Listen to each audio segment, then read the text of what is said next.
Super পাওয়ারদের সাথে এখন চলছে লেবাননের হিজবুল্লাহর তুলনা। ইসরায়েলকে সংযত হওয়ার পরামর্শ বিশেষজ্ঞদের। ইসরায়েলে নতুন অভিযান পরিচালনা করেছে হিজবুল্লাহ। ইসরায়েলি সেনাবাহিনী জানিয়েছে তারা লেবানন থেকে উত্তর ইসরায়েলের দিকে ছোঁড়া 3টি বিস্ফোরক বোঝাই ড্রোন এবং রকেট শনাক্ত করেছে। ইসরায়েলি সেনাবাহিনী এক বিবৃতিতে বলেছে, ইন্টারসেপ্টর মিসাইল নিক্ষেপ করে প্রজেক্টাইলগুলোকে ধ্বংস করা হয়েছে।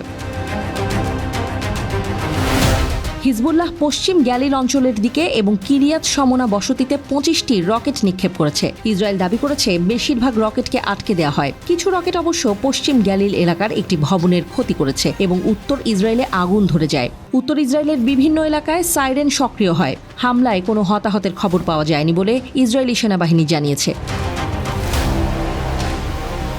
এদিকে ইসরায়েলের যুদ্ধবিমান দক্ষিণ লেবাননের উত্তর নাবাতিহের জাবাল শাফি এলাকায় হিজবুল্লাহর সামরিক অবকাঠামোতে আঘাত করেছে। হিজবুল্লাহর কাছে সুপার পাওয়ারদের মতো প্রচুর রকেট রয়েছে। সাবেক ইসরায়েলি কর্মকর্তা একথা জানিয়েছেন। তিনি বলেন, হিজবুল্লাহর কাছে এত বেশি রকেট রয়েছে যে এটি রকেটের জন্য বিশ্বের শীর্ষ 5টি শক্তির একটি।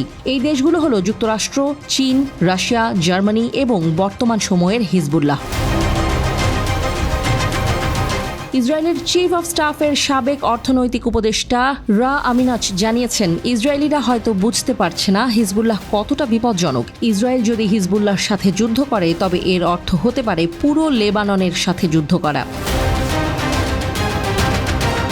আমেরিকার মিডিয়া লাইন নিউজের প্রতিবেদনে বলা হয়েছে, হিজবুল্লাহর হাজার হাজার যোদ্ধা এবং 1 লাখেরও বেশি ক্ষেপণাস্ত্র রয়েছে, যা ইসরায়েলের জন্য একটি বড় সমস্যা। যদিও হিজবুল্লাহ ইসরায়েলের সেনাবাহিনীর মতো শক্তিশালী নয়, তবুও এটি অনেক ক্ষতি করতে পারে। হিজবুল্লাহর কাছে বিভিন্ন ধরনের অস্ত্র রয়েছে, কিছু মৌলিক কিন্তু মারাত্মক, যেমন মর্টার শেল। অন্যগুলো খুবই উন্নত, যেমন ক্ষেপণাস্ত্র যা সঠিক লক্ষ্যে আঘাত হানতে পারে। ইসরায়েলের এক গবেষণায় বলা হয়েছে, হিজবুল্লাহর প্রায় 1.5 লাখ ক্ষেপণাস্ত্র ও রকেট রয়েছে। এর মধ্যে রয়েছে সাধারণ রকেট, সুনির্দিষ্ট ক্ষেপণাস্ত্র, বড় ক্ষেপণাস্ত্র, বিমানে আঘাত হানতে সক্ষম।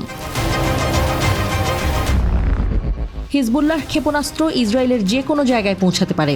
ইসরায়েলি সমরবিদরা তাই উদ্বিগ্ন।